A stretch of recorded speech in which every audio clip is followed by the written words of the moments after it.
Well, ladies and gentlemen, our final panel for Innovation City is, of course, just about the topic that we've been talking about, and that's on brand. The power of brand and the city brands that people have, what makes them up. And we have a panel of people who pay attention to that. And they live in the world of brands, not just with governments, of course, but with companies as well. Tony Pigott is President and CEO of JWT Group of Canada. Tony has helped define the image of groups across the country, and not just with private sector companies. He's an expert in the more difficult task, apparently, of branding public sector institutions, including sick kids just around the corner. Rahul Bhardwaj is the President and CEO of the Toronto Community Foundation. Rahul leads the Toronto Community Foundation's very effective combination of using philanthropy to improve civic life. And I might say Rahul is considered to be one of our emerging civic leaders. Jennifer Keesmaat is Principal of Dialogue Urban, an expert in urban design and visioning as to what a city should be. Howard Kerbel is the Vice President of Marketing for the Toronto International Film Festival, which of course has become one of the premier arts events around the world. And Peter Donolo, Senior Vice President at the Pan Am Games currently, and is a long time, it's probably the longest serving communications director to a Canadian Prime Minister. Peter was part of the Team Canada missions to Brand Canada. And our moderator also knows a thing or two about branding. He is the publisher of Canada and Toronto's largest newspaper. Welcome the award-winning journalist John Cruikshank and his panel. John, he's the smiling man in the middle. All yours, John. Well, I'm always happy to be sharing a platform with David Crombie. That's tremendous. Now, I think, as you know, what we're on about for this hour is metropolitan branding. What does it mean and what does it matter? I think it's an interesting situation. Very much my own view, and I'm going to toss this out at some point, about Toronto and about the circumstance. A city's reputation, is really, it's the lodestone of the city. It's the magnetic force that can draw talent, it can draw investment, and it certainly can draw great events that in themselves can be, in turn, city building and reinforcing of that great reputation. This is, you wouldn't always know it from the voice at the top. I mean, this is the city of Atwood. This is the city of Ondaatje. This is the city of Northrop Frye and Marshall McLuhan, of Norman Jewison, of Cronenberg. It's an extraordinary place. But I'd say its greatest virtue as a brand, in my view, and I grew up here but lived in a lot of different cities, but its greatest virtue as a brand is its Canadianness. It is the great city of this country. And so as a great Canadian city, it has a reputation for beauty and decency, for safety and for friendliness. I think its second greatest virtue is that it isn't enormously well known in the world. It still has a brand to be created. I think we still have great opportunities to impress upon the world just exactly who we are, what our strengths are, what our commitments are, what our passions are. Hence, this panel, and an opportunity for all of us to talk about this issue. Me a lot less from now on. But the first question that I wanted to raise with everybody is just, what are the essential elements to a great city brand? Let me throw it out. Well, I'll toss out a little Rahul? bit before we get to sort of the academic side. But I think, clarity's got to be one of them. I mean, we're going to talk about place, presence, and all the other aspects of it from a marketing standpoint, perhaps. But I mean, clarity, to me, strikes me as being one of the key elements of the brand. And when we talk about it in the context of Toronto, and I think about all our findings on our vital signs report and the picture that paints of this city, is what's our differentiator? And every time you hear about Toronto talking about are we world class, and the navel gazing that goes along with that, and all the groans that go along with the notion of, geez, what does it mean to be world class and the sort? I think that part of it is we're saying to ourselves, how do we differentiate ourselves or place ourselves in a hierarchy of all the other great cities around the world? So, if you start looking at, New York and the dynamism, or Paris, and, you got love and romance. You've got Rome, you've got stuff, you've got Milan, you've got style. What's the moniker that sticks with us in Toronto that differentiates us from all the other places around the city, or around the world? And there are going to be a whole bunch of elements. I know everybody else would like to pitch in on what those elements may be, but to me, the key part at the end of the day is, what's the clarity, what's the differentiator? Well, I would certainly think that defining what we stand for, what is the compelling truth about Toronto is essential. If you take a look at brands around the world, regardless of what category they're in, cities or otherwise, and you take a look at leading brands versus brands that are also rans, the things that distinguish them are not facts and figures, but they are emotional characteristics. And this is proven time and again. I work in this business, so of course I believe passionately that this is a brand that has not nearly realized its potential. But those that are great not only distinguish themselves by being different and finding that differentiating truth, but their emotional characteristics are the thing that set them apart. And those have to do with a sense of momentum, leadership, advocacy, excitement, and so on. So I would emphasize the need to articulate the essence of what Toronto is in a way that opens up the emotional possibilities of the city. I agree with both these gentlemen. Interestingly, I look at Toronto similarly to the work that I'm doing with TIFF, in that brands have to evolve and meet the realities of where we're at in a common place today. And I think the brand of Toronto that many people talk about, discuss, try to understand from 30 years ago is so different than where we are today.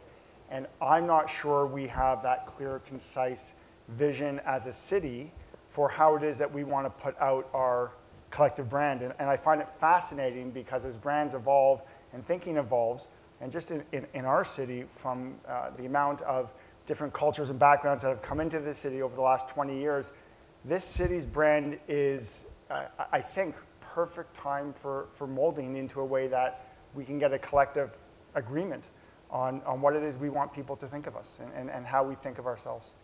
I think it's so quintessentially Canadian that we sit around talking about how we ought to define ourselves. I mean, give me a break. That's our grandfather's conversation to a certain extent. I think for a long time, the city did coast on an image, on a perception that was largely created by the tiny perfect mayor we had of what Peter Ustinov called as, Swiss, what was it, New York run by the Swiss, right? And no one's called it that anymore. And that's part of, because we're in the big leagues now, whether we want to admit it or not, we're a big city. I actually think that, I think we kind of all intuitively know what the brand is. Maybe we have a hard time putting words to it or wrapping it. I'll try. I think what we are is we're a new world city, the new world city. And to me, and that means we're like, in a way, kind of like the way Canada's the first post-national country, Toronto's the first post-national city. And the diversity thing that we talk about is all about that. I mean, nothing defines us more than diversity. We are the most diverse city in North America, probably the most diverse city in the world. And I think that the kind of, and part of what is inherent in that diversity, what draws people, is this kind of, we are the new world. We don't have the baggage that all these other places, including in North America, have. And people see us as a kind of as a future, and I think this new world city with diversity baked into it is really what it's all about. Peter, I want to circle back to that, but Jennifer, you had some really interesting things to say about how the environmental, in the experience of the environment, has created a brand for Toronto. Do you want to talk a little bit about that? Well, and I might upset the apple cart a bit here because I'm not going to agree with my colleagues, because I think when we think about a brand and what makes a brand work, it's the product. It's the product that makes the brand work. Apple works because there's a fabulous product that works. Just Do It didn't mean anything. Nike and the products they made Just Do It mean something. And if we take that metaphor and we transpose it onto cities, what matters is not what we say about the city, What matters is what the city is. It's what the city offers, what the city gives, how the city is built and structured, the culture that it embraces and it offers and it shares. So I think when we're thinking about the brand, the image that we want to project, we almost have to get into a much more grittier conversation around, well, what kinds of places are we creating? And how do those places create something that is distinct, unique, Canadian, on a world stage that we can in fact offer? And defining that in terms of the way we design our places is much more important than sitting around pontificating about what that brand might be or how we might articulate or summarize it. So at a very basic level, I think I love the example of New York being run by the Swiss, because that very much referred to, in part, to where we led 30 years ago, which was in public transportation. And it's precisely because we can't move about, that we're stuck in a situation of gridlock, that when you look at those numbers we just saw from the poll, the quality of life is ranked as being so low. So are we going to start calling us a city run by the Swiss again to reimage our brand, or are we going to get the public transportation piece right? If we get that public transportation piece right, the brand will flourish. That aspect's magic. How does that work exactly? Well, we're trying to figure that out. We're not there yet. Well, it seems that we under those circumstances, will be left to other people defining what we are or observing what we are and then making their own minds up about it. I think it's essential that this city manage its narrative. And I think it's both a dream and a nightmare. The dream is that it is an evolving and extraordinary place, much as Peter described. The nightmare is that we can't organize ourselves in such a way that we can articulate that narrative. I think the biggest problem here is coming up with a governance model and innovation around the process so that we can start to capture those stories and get them out there to different jurisdictions. And having said that, I would agree with you on this basis, that the most potent thing that a branding strategy can do is influence the inside of the organization, reinforcing the values and the things that make it really excellent and exciting. So it's not just an external effort that this represents. It's reminding us all what we're about, or in fact creating a sense of what we might prioritize as well. So. And isn't that enormously important in Toronto today because of the tremendous amount of immigration that we've seen? Don't we have a lot of branding to do, back to a population that's still trying to grasp who we are together? John, I'd take that even further and say that, if we've got close to 25% of the population of the city of Toronto arrived here in the last 20 years, that if we were really going to leverage this up, the real branding that has to take place internally. It has to take place externally, but it's got to really focus internally before it can even go external in terms of the narrative. And I think that's a part of the challenge in Toronto. We're great at managing change, but we're not particularly good at managing the change on the narrative. So the more we talk about diversity, I mean, it's good, it's a statement of fact, and it's all there. And Peter, we talked about this before. Toronto is the petri dish for globalization. I mean, it's all here, the whole world's here. But so what? And what does that say to the promise of Toronto, the promise of the Toronto experience and the brand, and how do we make it authentic, and how do we make it reflect reality? Yeah, absolutely. Howard, do you want to talk a little bit about how you see cultural institutions influencing city building and brand building? I think to a large degree, I had been thinking about how does arts and culture as a part of Toronto support and or drive brand.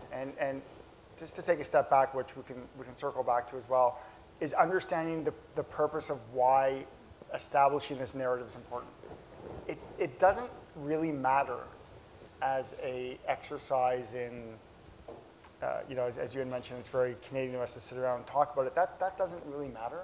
What matters is that a strong brand is going to accomplish many things, such as it will attract some of the best people to the Canadian Opera Company. It will attract the best filmmakers to the Toronto National Film Festival. If it's felt that there's an audience for X, Y, or Z, it will help build that.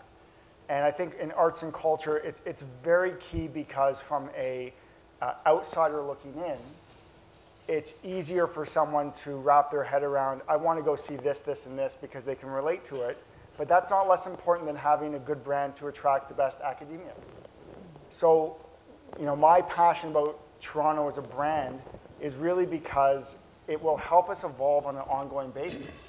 Not just from the people inside understanding, because I'm not sure everyone cares, to be honest, what our brand is, but by having a unified brand and a unified vision, we can attract the best of the best, and that includes arts and culture. I mean, look at the AGO is currently running an unbelievable Picasso exhibition. Unbelievable. This is critical in terms of us continually establishing that this is a place to be. If not, we'll lose certain things such as tourism, and we'll lose certain things such as high-tech development, and we'll lose our institutions from becoming world leaders because we won't attract the best in academia. So I think it's very interrelated, and loving the fact that arts and culture is a good consumer driver, but it's really one component of many, many things we have to consider. Well, I think the exhibition demonstrates that you need the content, you need the material quality before you can go out and talk about it and have that narrative. And there's so much that we do really well that we can affix a narrative to about this city. Even just thinking about placemaking, Evergreen Brickworks, Witchwood Barns, Distillery District, Liberty Village. These are all international best practices for placemaking that have all erupted at a really grassroots level over the past decade. And there's a narrative that we can talk about because we've done something really material in our urban environment that is defining who we are. But I understand that, but I also wonder, because I'm very struck by what Tony has said, I wonder whether we can limit ourselves, no matter what the facts on the ground are, if we have a story that isn't expansive, if we have a story that doesn't encourage us to do more, that doesn't capture what's best in us. I mean, I certainly feel that in the politics of the city, and in fact, in kind of Anglo politics over the last dozen years or so, we've seen something that is visionless. That what citizens want above all is low taxes, rather than to live in great places, rather than to live in places where they'll be inspired. I don't know if I buy that up to a point. I think, listen, no kidding, absolutely we need to aspire to things. We need ambitions. We need catalytic events in my view, which is why I'm with the Pan Am Games, right? We could talk about that later. But that said, I also think that there's a certain kind of core to the city that, again, I do hark back to David Crombie to a certain extent because this whole notion of we did all these things and were put on the map, not because we wanted to be described as New York run by the Swiss, but because that's the way things organically evolved here. Part of it was Jane Jacobs. Part of it was some of the roots of the city that go way back. But so the very neighborhood focus. Mm-hmm. You look at I'll do a plug right now for the Play Me I'm Yours piano project right now that's on the streets. This was a fun kind of idea we had to kind of bolster interest in the games. 41 pianos painted by 41 Pan American artists. This thing's taken off like wildfire. Why? Because more than anything, it engages people. Right. And so, it's become viral. It's on the street where people are, where they live, where they work. It's intergenerational. And people feel, hey, this is something grassroots, something that I belong to. And I think when Toronto succeeded, it's had that kind of authenticity. I have no qualm, and I was maybe being a little light earlier. I have no qualm with, obviously we need to market ourselves internationally. If anything, I think our biggest challenges are governance challenges. We've got lots of levels of government overlapping with dwindling resources, yet kind of suspicious about pooling with each other. In a lot of ways, we're a bit of a test run for government cooperation. We've got 3 levels of government in a variety of municipalities who are all pooling in, working with us to kind of try and stage a great games. But there needs to be more of that on all levels and a lot less jockeying. Sorry, go ahead. I was going to say that if you were the brand manager of Toronto, you would have been fired long ago. It's been a mess in terms of the way this story has been mismanaged. And I think governance, and I don't mean the government levels alone, but the way we fail to mobilize and create a focused platform where the narrative can be brought out. And I'll cite an example of something going on right now that is close to your heart, and that would be the Olympics and the UK campaign, Great Britain. There's an example where the government has put money in the pot, but more importantly, somebody has stepped forward and created a mechanism and an approach to this where the powerful story that the UK represents is brought together in a really brilliant framework so that all of that stuff can bubble up under one common theme. And on top of that, they've created the infrastructure around it, not to mention the 150 million pounds that they're supporting it with. But it's because the Olympics are happening. This is a moment in time to really galvanize the world about it, and they have done it systematically. The same thing for the US. The US now has a major campaign called Brand USA. Again, governance and process has been recognized as a critical thing to get really serious about. And I don't think there's anybody in this room that would argue that we should try and capture the powerful truth about Toronto. And it can be done in different ways to different target groups, but I think everybody's probably frustrated by it in some fashion.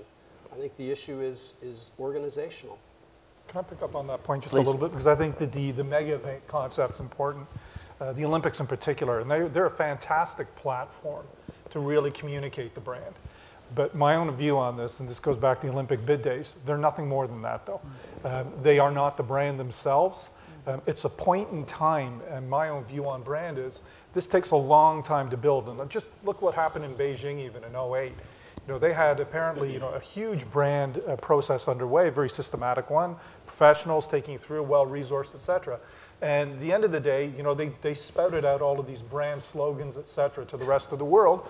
But guess what? It just didn't reflect the reality. There was no authenticity. It wasn't the real China or the real Beijing that they were speaking about. So I think in a lot of ways that just kind of flittered off. And brand Beijing, when it comes back to folks in China and in that part of the world, there is none really. They're still struggling to try to articulate that. So I think there's a great opportunity, and I know, Peter, you're neck deep into this, and you're going to talk about Pan Am as a platform to evolve brand and communicate brand around it. But there's still, and I think this is what you're saying, there's an undercurrent narrative that's constantly changing in the city that we got to harness. Yeah. We got to put some resources around it, and we've got to get around to it. And one of the points that I want to just reinforce again, that's brand, where we are with the rest of the world, but this whole country and this city is just going to be built further on immigration, which means we got to go get the best and the brightest here, so we better have a story to tell them why they should be coming here. And secondly, when they get here, they're going to be looking around and saying, okay, who are we? There's the brand promise, but here's the reality of what I'm living in, and I won't take you through vital signs and tell you how there's a bit of a disconnect between the reality and the promise right now, but it's an important process to go through. Yeah. Part of it is, listen, we're the most diverse city in the world, but we also, in all that diversity, we also have a political culture that's distinctly Calvinist in a lot of ways, okay?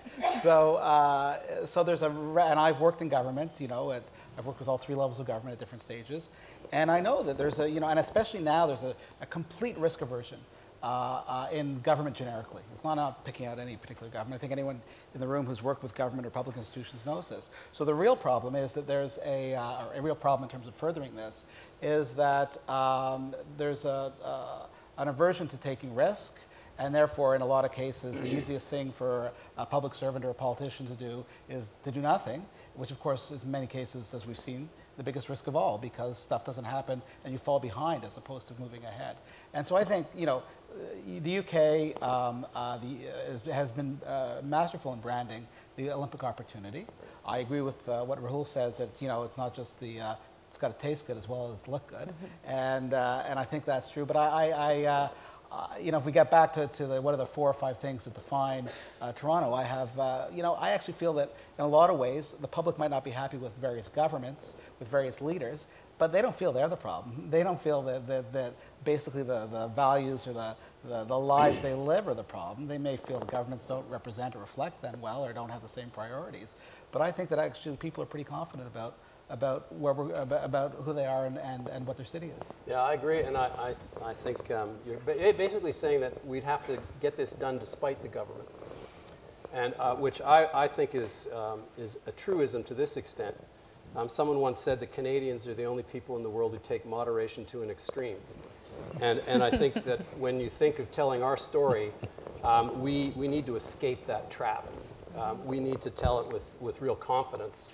I love the positioning that you've articulated, by the way, and that story is a very powerful and differentiating one, but it has to be told with gusto. So for that reason alone, governments may be in a position to help fund something, but you don't want them running the parade. Well, they don't end up on the front page of the Toronto Star with a bad story. I mean, really, that is the reality we have to deal with. We have to be honest about it, too, because we can't just blame them for being timid. The fact is we create this political climate in which risk is not rewarded. It's often punished. I think the one thing I would interject is yes, you have to have the resources and you have to have the ability to market this thing that we're going to call a Toronto brand. I think the number one step, irregardless and irrespective of government at this time, isn't about the incoming resources to do that. It's actually trying to figure it out. And I think to me that's the one idea that is interesting. And then what do you do with that? There are many things you could do with it. And what's the purpose of doing this? Is it to do all kinds of stuff? In particular, is it resource-based to bring in new opportunities and new revenues and new monies, or is it really just to make sure that we are attracting the type of environment we want to create? So I get the government overlay issues, but governments change. To me, it's what do we want to do? Do we want to create a brand? Do we need to have a brand? And what's that purpose? I go back to New York in the 70s, and I'm not that old, but I read. And I look at, you read about New York in the early and mid and late 70s and look at New York today. I would argue two very, very different brand promises that city has made. And the influx of why people are going there has changed radically. And it's win-win for that city. Not entirely win-win. You've seen the death of the middle class. Well, that's all through the United States, though, to a large No, degree. well, particularly New York. New York, New York is in this category of great global cities, and I don't take away from that, which are museums for tourists and homes for wealthy people. And I don't know that that's what we want for Toronto. Okay. I would define it a little differently than that. How? New York City? It's very, very difficult for middle-class people to live there. Well, it is, but I think the And it always had a vibrant middle class, too. It did. I think that the bigger issue to discuss down the road, because I don't think it's for this table, would be where's the disappearing middle class going in North America? I mean, that's a major issue, but I'm not sure. But Howard, I think you're right. It all begins with what the goals of a particular exercise would be. And you know, that you're only 2 clicks away from getting a manual about how to go about a process around city branding or deciding what to do. But I think it's driven entirely by that question. And you've got great cases on the business front with Chicago and other places like that who basically decided to do it and managed some great progress. But it depends on the goal. Yeah, and I also think, and I'll just throw this last point up, the age of this panel is very interesting to me because the brand of the city and for the future, it would be fascinating to learn what the younger gens are thinking because it's probably radically different than what we're thinking. And I think as I talked about earlier, as we talked about evolution, it would be very interesting to get that input as well. I think the irony of what you're saying is that if we think about why the brand matters at a very basic level to drive quality of life. It's about driving quality of life for people who live here, for people who are coming here. It's about creating the energy and the momentum so that you have the critical mass of innovation that's going to take place in any given environment.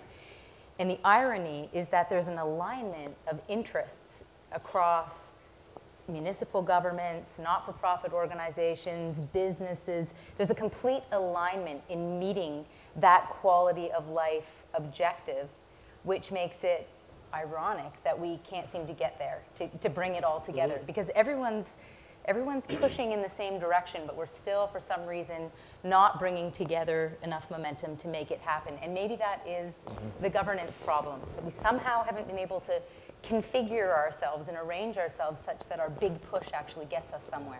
Can I just push back just a little on that, though, not to completely disagree with you, but kind of picks up on Peter's initial point. This is sort of quintessential Canadian navel gazing. I think we're going to start a Royal Commission in a couple minutes.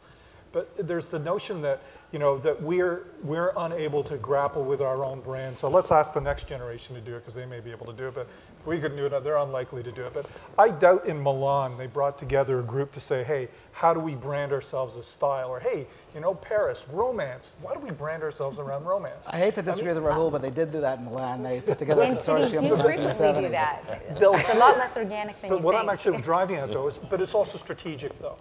So, I mean, a big part of it is where are we going and what are we going to be around it? And it takes a long time to do.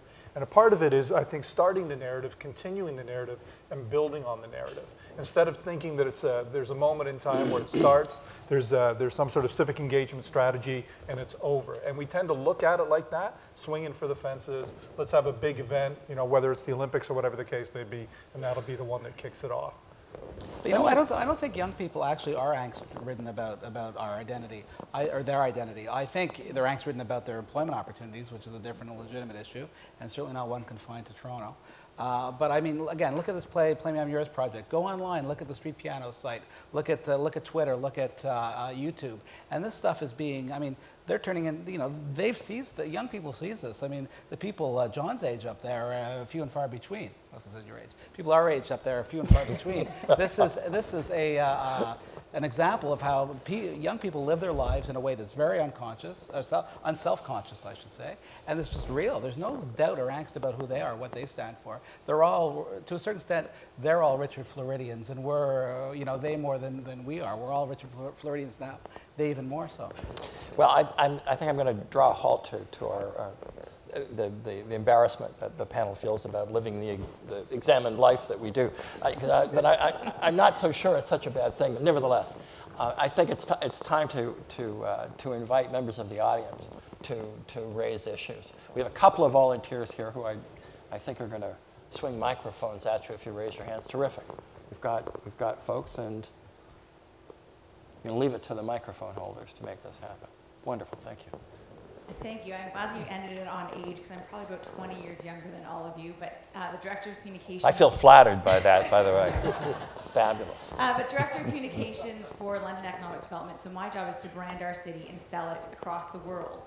And part of the emerging challenge, you know, Tony raised some good points, you have to define the narrative. But the narrative has to relate to the community, but what I want to tie it into is the idea of digital citizens, because my job can so easily fall apart when all of a sudden our community is very active. We trend internationally on Twitter once or twice a month at least, because we're very active socially. So when our community starts defining the narrative, all of a sudden through social media, who is not just the next generation, people of all ages are using the social media to define the narrative. So it's figuring out how do we as a brand constructors or trying to push that narrative, get involved and work with digital citizens now, because like that's what's happening is our citizenry is moving online. They're telling stories, they're making YouTube videos on their phone and posting it, using Instagram to better promote and take better pictures of the city than I ever could. So trying to figure out how we integrate that and actually leverage that in the brand, because that's very powerful to analyze all the information our citizens are promoting about our city, and then reconstructing the message and getting them engaged in actually putting ourselves on the global stage. I would just comment on a kind of broader context for that, and that is the desire to participate, whether it's online or on the street. All the research we've done shows that citizens of Canada, and Toronto would be a dramatic demonstration, want to get involved in things. The fact that social media enables that is a very, very powerful tool, but it transcends that as well, and I think is one of the powerful reasons to figure out a marketing and brand strategy, because it may be a means of catalyzing and mobilizing a lot of people. If we're talking about putting London on the London, Ontario on the stage internationally, I was Consul General for Canada in Milan, which is how I know that Milan story. But more important, I mean, one big finding I have, one takeaway that has always been with me since then, is I think I think it's kind of, we set ourselves up for failure if we want to send out 1,000 different messages from different municipalities, especially smaller ones in the country. You know, people in Italy or people in Germany or people in Asia who are looking to invest or set up operations in Canada, you know, don't want to hear about a competition between Mississauga and London or Sudbury. What they want to hear is why Canada, or why Ontario maybe in particular, is a great place to invest or do business. So I think what we need to do is in terms of international marketing for business purposes, is a lot less of this kind of like, I'm gonna promote my own narrow piece of the cake, and more of let's sell the whole bakery. And first of all, secondly, on the issue of digital media, you know, the key word is authenticity. And if you can fake that, you can do very well. No, I'm kidding. But authenticity, if it looks at all like it's some kind of corporate or advertising or slick, phony value, you can forget it in terms of, we're talking about young people, in terms of that audience for sure. Go ahead. Well, I think the notion of the digital citizen and all those narratives and all those stories that are minute to minute continually evolving presents a fundamentally different way of thinking about branding than the way it's been thought of in the past. And I think we haven't figured that part out yet. I think it's too fresh, it's too new. But I think part of it has to do with the evolution that has always been happening in cities. And New York is a wonderful example because, you know, I Love New York was a brand that was involved when there wasn't a lot to love. And the city grew into the brand in a really powerful way. Every city environment is constantly changing. And now what we see in digital media and social media is that that's just turned into hyperspeed in hyperspace, and now it's globalized. So on my Twitter feed, I follow a lot of people in Vancouver through networks that I have, even though I'm in Toronto. And I often know more about what's going on a daily basis in the politics of Vancouver than I might know about the local media here, simply because those are the people that I'm connected to, that I follow, or I hear about initiatives happening south of the border in my field. So the notion, I think, even of the municipality of having a boundary and an identity becomes a really tricky thing to talk about unless you're relating it to the physical aspects that exist in that place. So it's almost like there's two layers. There's the places where you walk the street, where you can see a beautiful building or a gallery exhibit, eat in a restaurant, feel the breeze, see the trees. And then there's this whole conversation that's happening that's not geographically located. It's a different kind of conversation, and it's a different kind of identity. And I think those are actually two different things, because I don't think you can manage that other one. The center doesn't hold. It's too porous. I'll tell you one thing from our experience with TIFF. You know, one thing we learned was you got to kind of cross your fingers, because it's really hard to control your brand once you go online. And in fact, you know, what you do is you kind of open up the opportunity for many people to comment, which is fantastic. It all starts with having a strong brand promise, and then however they want to take that. So if someone's not happy with the film we're showing, we hear about it. But it's not up to us to try and defend the left or the right versus why we would show something. But what's interesting is there might be someone in Italy, or there might be someone in the UK who will never come to Toronto and never see the festival, but they know of our heritage, and they understand that, as an example, they need to follow what Cameron Bailey says. And the brand, the TIFF brand, extends into that way, and it's in a very interesting light in which you have to decide how to manage that. Because the brand lives in many different areas, and when you have it online, it extends into ways that you kind of, you know, with us, it's transformed the way people see the world through film. So all of it has to have a strong foundation, which is, I think from where you're going, it's as long as the foundation's there and they're discussing it, you can only put it out, you can manage what's not correct, but you can only put it out in a way in which you believe people are going to address the reality of your brand. Thank you. Let me go back to the audience. This gentleman could use a microphone. Aha! Even has one, please. I may be a bit obtuse, but how exactly does branding the city increase our quality of life? I can begin, unless someone else wants to. That idea, I think, is something that came out really interestingly in the Angus Reid poll. The connection between how people feel about a place, the identity that it has, the brand, if you will, extend that, is very much connected to the experiences that they have in that place. But it their quality of life. I don't believe people are using the fact that the mayor's dumb as a brand. I mean, we're not promoting ourselves, but the fact that we say Toronto is, I love New York as a brand, how does that increase my quality of life? I don't think it does. I think and when we talk about a brand, we have to figure out what's the brand being used for, because sometimes the brand is about extending the identity. Sometimes it's about defining an identity that didn't exist. I Love New York 30 years ago was about creating an identity that didn't exist.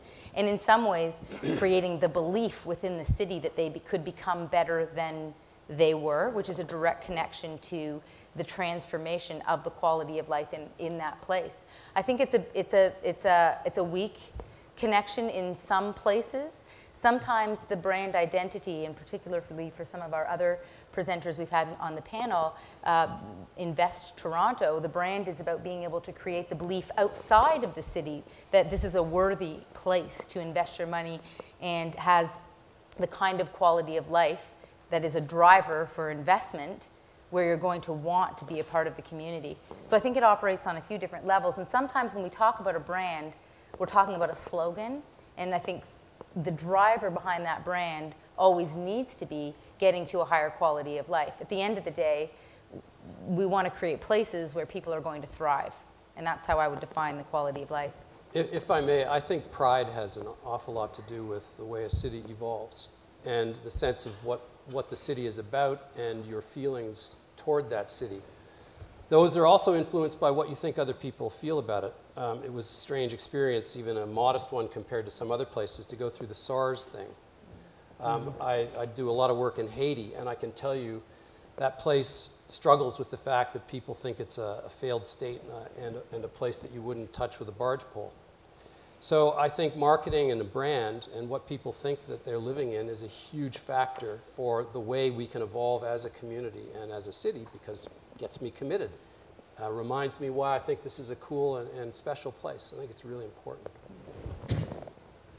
I also personally think if we're attracting certain things to the city, so I'll give you an example. If you had children who were in school and you knew that we were attracting the top academia to teach them, it's an effort of increasing quality of life, because you have the confidence that your child is going to have the best education he or she can get, which translates into future opportunity down the road. I do believe a brand should be about sustaining and completely taking over leadership of what it is that a city should be. I don't know what that is for us, as I said earlier, but that's to me what it should be. I think I think the problem is with word branding.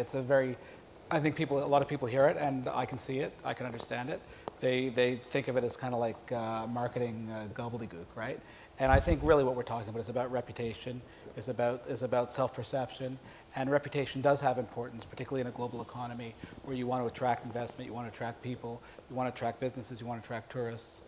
But again, again, maybe it's half empty, half full. I actually think the branding or the reputation, or whatever you want to call it, is largely in place. And it's Howard, you're with the film festival. It's fascinating because when I think of what makes Toronto different, when I think of how we want to pitch the games, for example, the Pan Am Games, somebody said the other day, and I thought it was so great. I said, no, our Pan Am Games, it's like TIFF.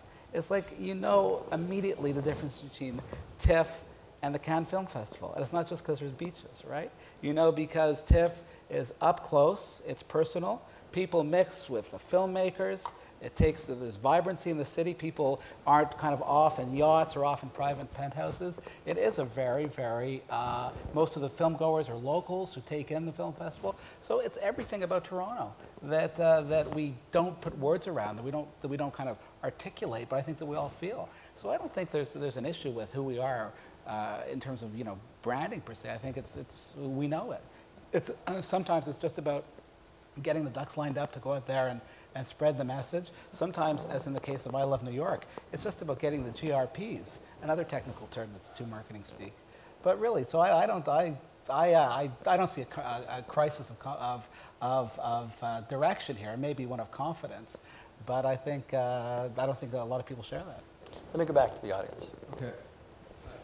So just to add to the point, there's actually a study by the Knight Foundation done where they interviewed over 23,000 people in various cities, And they found that there's a direct link between the attachment citizens feel to the city to a higher GDP.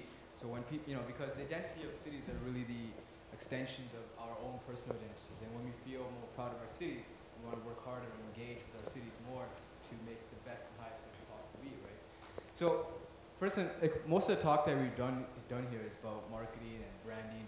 And when we think about that, first, I don't like the word brand. It's reductionism. It's reducing the city down to a single branding claim, right? Cities are complex organisms. They're not a product like a soda can.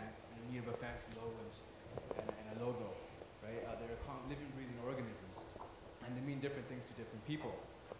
So it's not really about advertising it, and it's really about creating symbolic actions, what I call symbolic actions, which are aligned to the DNA of the city, the unifying DNA, or the true genius of the city.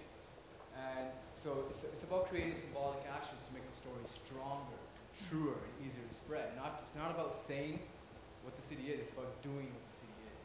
And it's not about making the city famous, it's about making the city relevant, especially in the 21st century. Cities that do things for the world are the cities that can capture the global imagination, right? So I actually did a project for the city of Toronto about 3 years ago. I just moved back to Toronto from Asia, from work. I'm actually city brand strategist. Just moved back to Toronto from Asia after a year.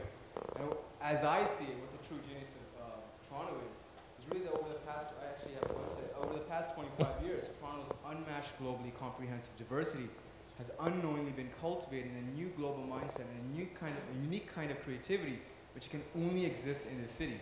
It's truly a pioneering culture of its own and can be further accelerated. And if further accelerated, it has the potential to function as an important counterpoint to the economic and social image of the city. Right? So the creative challenge is really is to move Toronto from the, I don't have a question, by the way. I have a comment. I'm an expert in this. I'm a city brand strategist, so I have a question. No, I have a comment. This is a comment I'm making. I'm contributing, yes.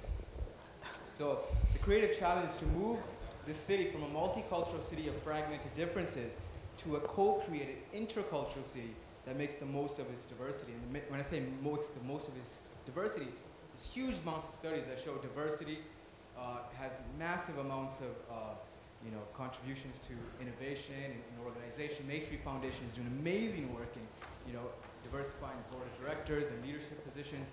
And Matrix Foundation has probably done the most work in creating a real brand for the city than any other entity in the city of Toronto. So it's about making the story stronger and truer by policies and by actions, not by what we're saying, through superficial marketing and logos and so on and so forth. Thank you. All right, thank you. Thoughts?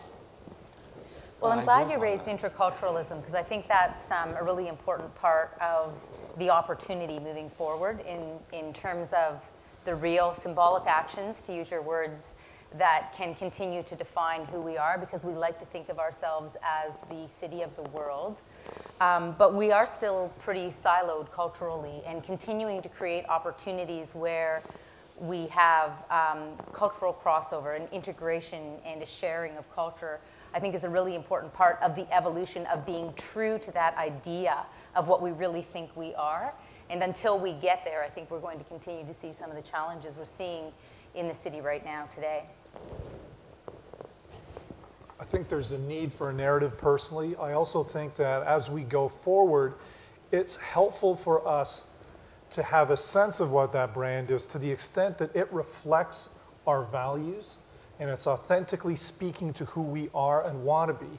If we can do that, then we can actually align our other resources strategically to support that.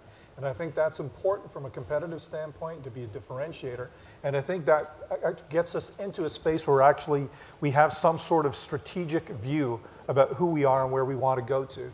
And this is for a different discussion, but I think that's inherently tied to a vision of where we want to go, which I think is critical. Yeah. Other questions? So my question is, I wanted to ask the early speakers about it too. So when people think about, considering that Canada is very wide and it's a huge geographic area, and we're talking about Toronto, it comes down to what you were saying about when she talked about London. But what do you think about the impact of branding Toronto without paying emphasis to the Canadian culture as a whole, right? I mean, what do you think about these silos that are developing? Because my parents moved to Edmonton from India, and living in Toronto is very different from living in Edmonton, right? And so how do you think that's going to impact it, right? I mean, how important is it to think about the Canadian framework while we're thinking about Toronto? Well, listen, I think it's super important, right? I mean, to a certain extent, we're so much like the rest of the country, and to another extent, we're so different. Part of it is that we share what every large metropolitan center goes through with their national populations, which is that everybody hates them, in essence. And so you've got, the same in France, everybody hates Paris, the same in England, everybody hates London, you name it, okay? So there's that. At the same time, this is Canada. And a lot of the same values that I would say all the same values, almost without exception, that motivate the rest of the country, that animate the rest of the country, animate Torontonians. One other point I'd make, and again, this is from the vantage point of someone who represented Canada abroad, is that to foreign audiences, there's no difference between Toronto and Canada, and the Canadian brand, I got to tell you, we're in such a lucky position. The Canadian brand is super strong for reasons that we've actually have very little to do with, okay? A lot of it is based, it's a very superficial knowledge of Canada, but a very positive one. So they think we're, environmental superstars in most of the world still. They think that, the diversity part is a huge part of it. We've got millions of ambassadors who travel the world to their homelands every year and tell the story of Canada. So it's a very, very super positive brand. And I think it probably could do with a lot more amplification. That's the GRPs I'm talking about. But to tie ourselves to it is a good thing. Okay. Other questions? Yes. Yeah, good. My question is for the moderator, actually. When we talk about the reputation, I mean, I know what's happening in my house on my street. Beyond that, I rely on the media to tell me what's happening in my town. And when I pick up the front page of almost any newspaper, 7 out of 10 stories are bad, or maybe 8 of 10, or 9 of 10. And so that sort of starts to tell me about the reputation of my town, or the brand of my town, by virtue of what I see on the TV and read about. Now that's changing with the internet, but still, media is an important element of this. So, and we talk about political risk of taking dramatic things which get, quote, found out and discovered on the front page. And when, of course, now encouraging political leaders to take less risk. So my question is, how much responsibility does the media feel towards helping a city or a country creating its brand? Well, I would say that it's very different for every institution. I would tell you that the Toronto Star is kind of unique in that we have a set of principles that have been set down almost a century ago that we still stick with, and they include love of the city we live in, love of the country we live in, pursuit of social justice, concern for working people, a bunch of pretty basic values. They're shared by many, many Canadians, although not all. So we do feel a tremendous responsibility for that. The part of the issue, however, is that if we were to bombard you with good news stories over a prolonged period of, say, 2 days, you'd stop reading. Not only you, but virtually everybody else. A newspaper or a television broadcast that's nothing but a series of thank you notes and birthday cards, frankly, will not be read, will not be engaged with. It's not negativity for negativity's sake. It really is. News is about change. News is about what's different. News is an attempt to engage people in a thinking process about their community. And sometimes, in fact, often, that involves drawing people's attention to the limitations of what we have in front of us. I differ a little bit with Peter on the issue of punishing risk. I think rather there is, however, a watchdog function that remains enormously important in a democracy. And frankly, the media watchdog in North America is losing its teeth. And that's simply because the business case is deteriorating so quickly. So I think many institutions take very seriously the commitment they have to their communities. Most most newspapers, for example, run important charities in their communities and do an awful lot of other stuff. But I think everybody understands your point. It's still one that's worth thinking about. Any last question? Any summing up? I actually have a last question. We're into negative time, but I'm over this way. Councillor Adam Bond, I was identified yesterday as a politician with a sense of humor, and I failed to live up to that continuously. The mayor's funny, though. we all agree on that.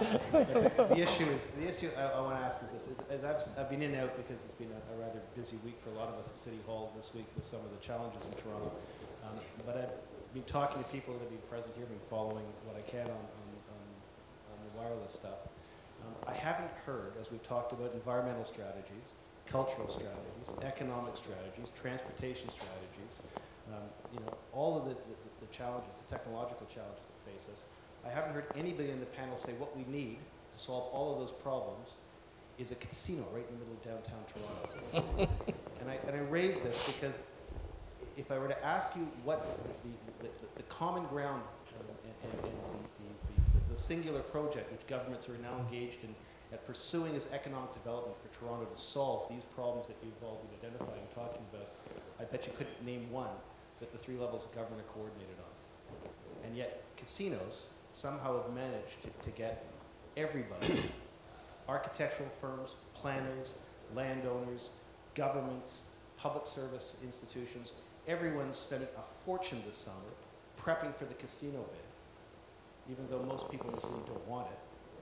And no one's identified it as the magic bullet that's going to solve problems in the city. And so if it isn't the magic bullet, and if it isn't front of mind in solving the problems you've been talking about, why are all the levels of government and the private sector focused on that and not talking to kids up in Scarborough this week?